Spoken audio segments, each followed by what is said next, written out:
because I always excelled in my classes, and my speech apparently had too many grammatically correct sentences and vocab words to be labeled as black. But I was supposed to be ashamed of that. But see, I never had to question the shade of my melanin. People never let me forget. Even though honestly I might have tried sometimes telling people I got Native American roots, I think Cherokee, knowing for sure that's the only tribe I even remember for history. But see, when that cop stopped us from walking around the neighborhood, he didn't notice how well I dressed or how well I spoke. But he did make a note to paint us as dangerous as we made a note to paint him as terrorist, stripped us down to reflect what he actually thought about us. As nothing. But see, I guess we let this happen, right? Because black men don't smile, don't speak, don't succeed, as if that makes us weak. But we don't realize that our lungs are made out of tectonic plates, so that every time we speak, they collide and create earthquakes that shake the very foundation of everyone who's around. We are powerful. And I hate that the caressing of cold steel is the only way we feel that. See, I grew up dipping my toes in both worlds. My black friends taught me to slur my words and talk with my fists instead of conversation, and that all females have a common proper name, while my white school taught me to Uncle Tom my way into succeeding. I don't know which is better because I was labeled Oreo from both sides. See, racism in the 21st century is still very much real, with history classes still segregated as if American history and African American history didn't coincide. I wonder, one forced into our curriculum while the other is just an elective. I wonder, how many tongues have to taste the word nigger before we taste the center of our racism? See, my exterior is black. So it doesn't matter what kind of black I am, because my skin will speak for me. So that is why it is 43 degrees, and the wind chill is enough to hospitalize, so it's safe to say it's cold. But it's too dangerous to put my hood up. Thank you.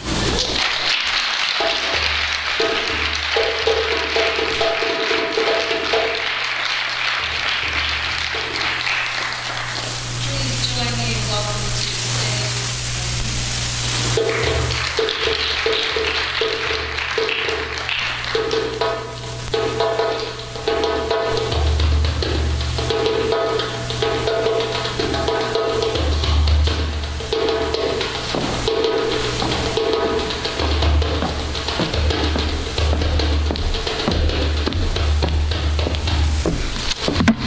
Good evening, everyone. I am going to read to you a poem from Langston Hughes also. For 4 decades, from 1926, the poet laureate of Harlem was the most prolific and popular African American writer. He produced 13 volumes of poetry and many collections of fiction, drama, essay, history, and autobiography. So that's why you've heard him more than once tonight. This is one of my favorites, and one that's probably familiar to a lot of you. It's called The Negro Speaks of Rivers. I've known rivers. Ancient as the world and older than the flow of human blood in human veins. My soul has grown deep like the rivers. I bathed in the Euphrates when dawns were young. I built my hut near the Congo and it lulled me to sleep. I looked up on the Nile and raised the pyramids above it. I heard the singing of the Mississippi when Abe Lincoln went down to New Orleans, and I've seen its muddy bosom turn all golden in the sunset. I've known rivers, ancient, dusky rivers. My soul has grown deep like rivers. Thank you.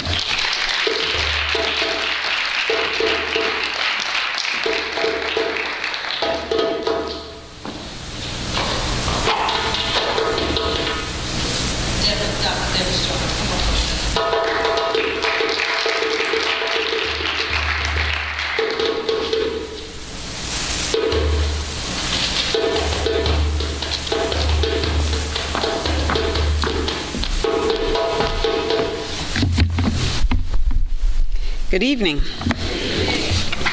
I'm going to read an excerpt from Sean Powell's book, Sold Out: How Blacks Are Winning and Losing in Sports.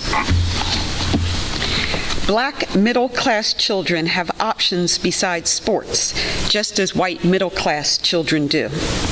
They're more likely to join the debate team, play a musical instrument, do social work, learn the family business, or just go in a different direction from poor black children. The suburbanization of black kids hasn't increased black participation in sports. It has helped to shallow the pool. These kids aren't as singularly focused on sports as certain kids are in urban America, and they therefore don't place much emphasis on developing the athletic skills needed for long-term success. Not only has this led a new generation of blacks away from sports and toward white-collar occupations, it also disputes the myth that blacks are uniquely gifted to dominate certain sports. And it perfectly illustrates the importance of weighing environment when determining why blacks are superior in the few sports in which blacks are large in number. In poor neighborhoods, there just aren't as many doors that kids can open. If the only outlets are sports and trouble, these kids will find sports and trouble. It really isn't that complicated. Many of our inner cities are overloaded with basketball courts, so that's what kids will do.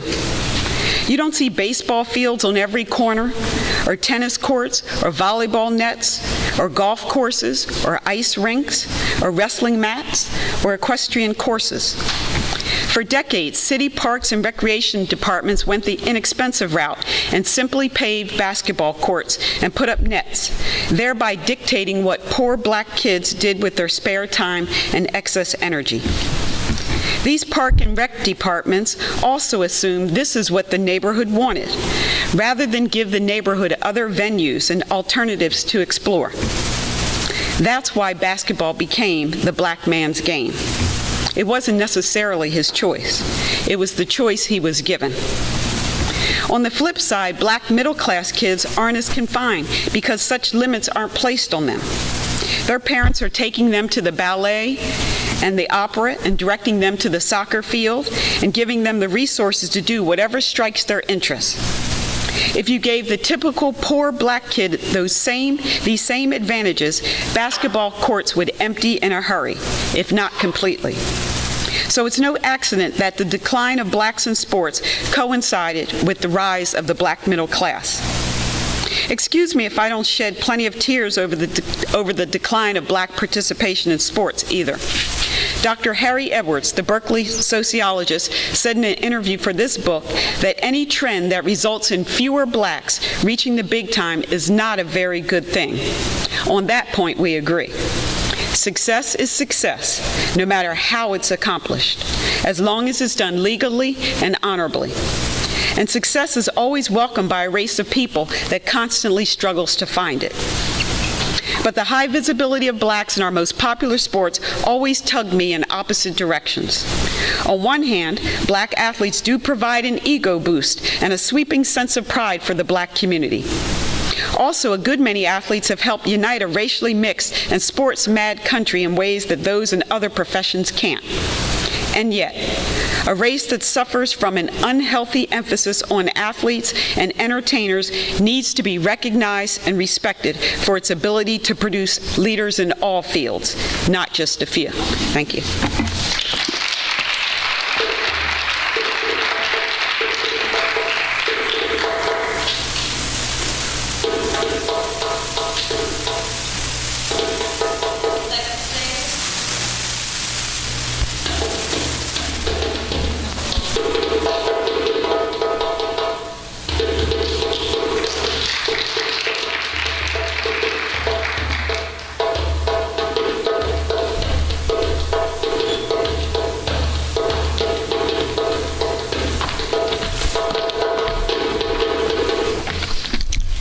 Good evening. Today I've chosen two poems from Nikki Giovanni. The first one is called On Hearing the Girl with the Flaxen Hair. And I chose this one because there's been a lot of discussion lately in different groups I've been in about our other women taking all of our good black men, so I thought this was interesting. He has a girl who has flaxen hair. My woman has hair of gray. I have a woman who wakes up at dawn. His girl can sleep through the day. His girl has hands soothed with perfume sweet. She has lips soft and pink.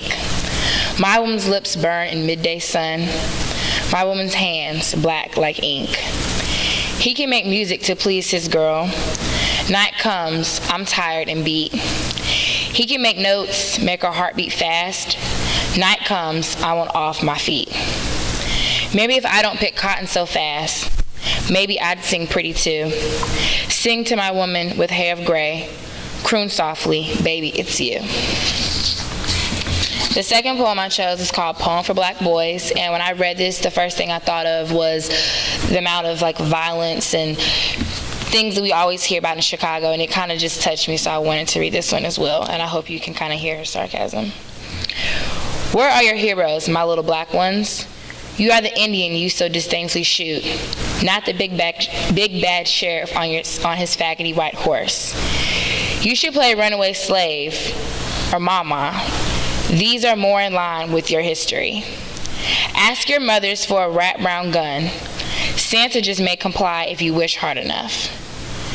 Ask for color instead of monopoly. Do not sit, do not follow king, go directly to streets. This is a game you can win. As you sit there with all your understanding eyes, you know the truth of 6 years ago. As you sit there with all your understanding eyes, you know the truth of what I'm saying, play back to back. Grow a natural and practice vandalism. These are useful games. Some say a skill even learned. There's a new game I must tell of you. It's called Catch the Leader Lying, and knowing your sense of the absurd, you will enjoy this. Also, a company called Revolution has just issued a special kit for little boys called Burn Baby. I'm told it has full instructions on how to siphon gas and fill a bottle. Then our old friend hide and seek becomes valid because we have much to seek and ourselves to hide from a lecherous dog. And this poem I give is worth much more than any nickel bag or 10-cent toy. And you will understand all too soon that you, my children of battle, are your heroes. You must invent your own games and teach us old ones how to play. Thank you.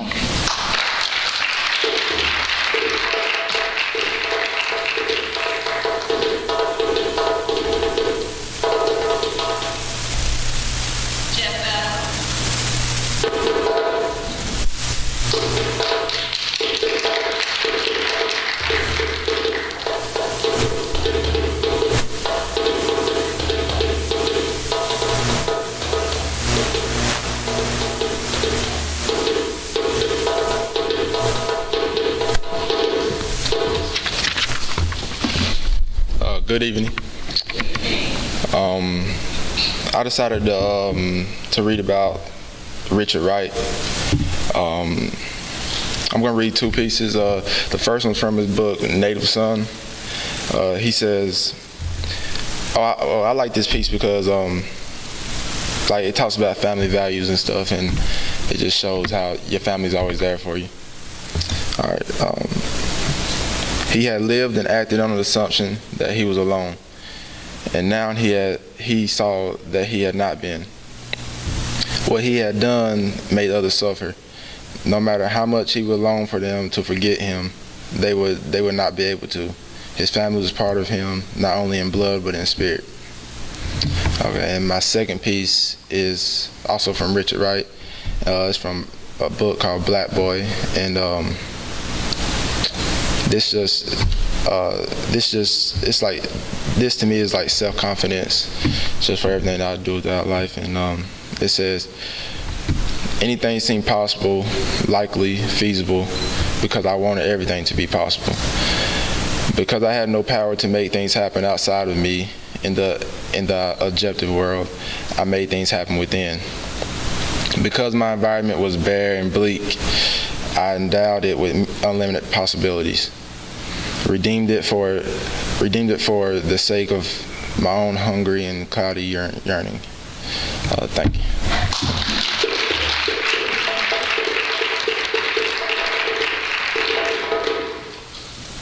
I just want to interrupt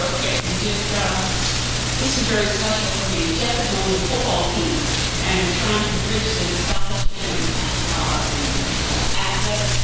He stepped up, I guess, tonight, so it's very special.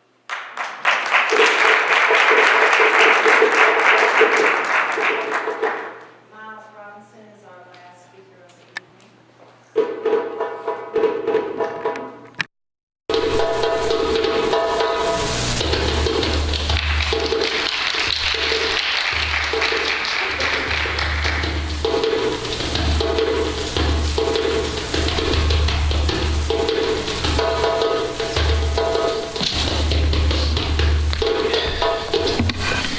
How y'all doing?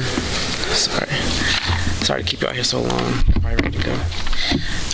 The first poem I'm gonna read, I was gonna read a second one, but I'm just gonna choose this one. But it's called "Still I Rise" by Maya Angelou. I'm sure many of you have heard it. I read it this morning and thought it was fitting for the program, and so here we go. You may write me down in history with your bitter, twisted lies. You may trod me in the very dirt, but still, like dust, I rise. Does my sassiness upset you? Why are you beset with gloom? Because I walk like I've got oil wells pumping in my living room. Just like moons and like suns with the certainty of tides, just like hopes and springing high, still I rise. Did you want to see me broken? Bowed head and lowered eyes, shoulders falling down like teardrops, weakened by my soulful cries. Does my haughtiness offend you? Don't you take it awful hard because I laugh like I've got gold mines digging in my own backyard. You may shoot me with your words. You may cut me with your eyes. You may kill me with your hatefulness, but still, like air, I rise. Does my sexiness upset you? Does it come as a surprise that I dance like I've got diamonds at the meeting of my thighs? Out of the huts of a history's shame, I rise. Up from a past that's rooted in pain, I rise. I'm a black ocean, leaping and wide, welling and swelling, I bear in the tide. Leaving behind nights of terror and fear, I rise. Into a daybreak that's wondrously clear, I rise. Bringing the gifts that my ancestors gave, I am the dream and the hope of the slave. I rise, I rise, I rise. Thank you.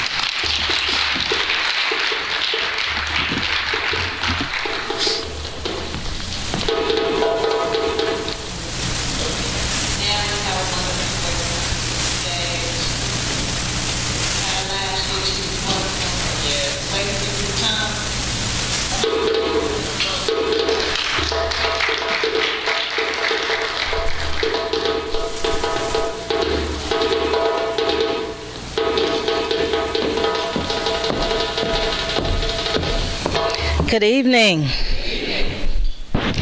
I want to dedicate this song to one of my favorite singers, Miss Etta James made this song.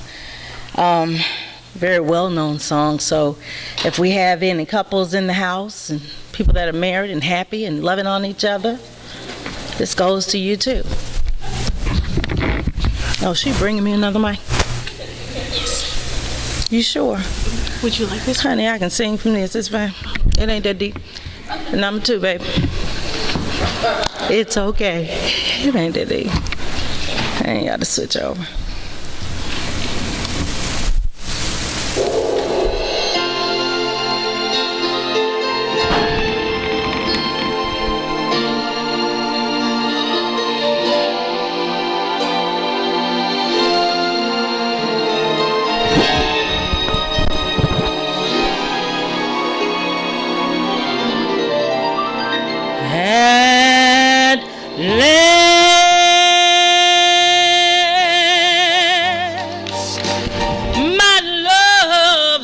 Come along,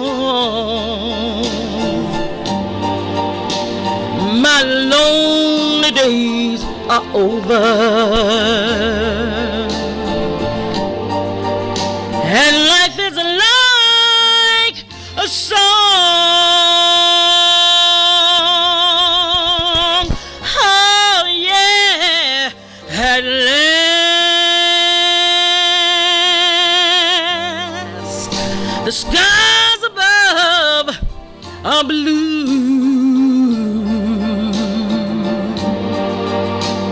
My and clover. The night I looked at you,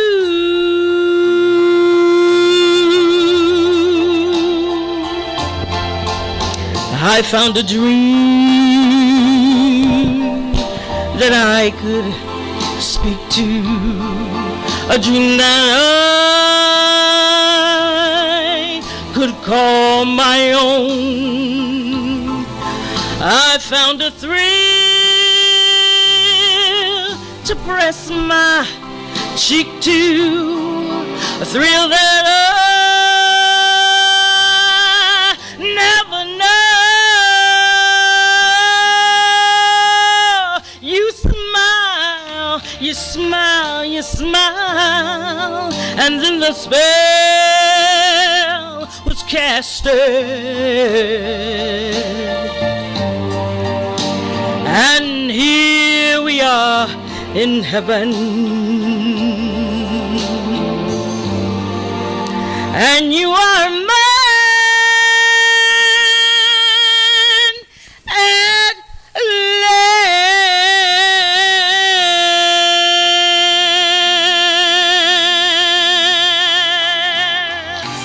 Oh yeah, Etta James, have a good evening. God bless you.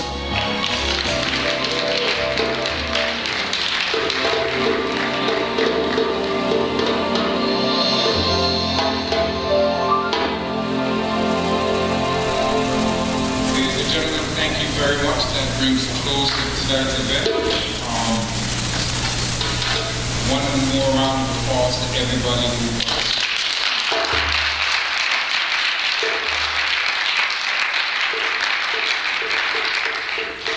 again, the idea behind the reading is that we have taste, smell, the sounds, the words, and the music of the people of the African diaspora. So what we're going to ask is that the drummer lead us across the hall. So thank you very much, and please partake and enjoy.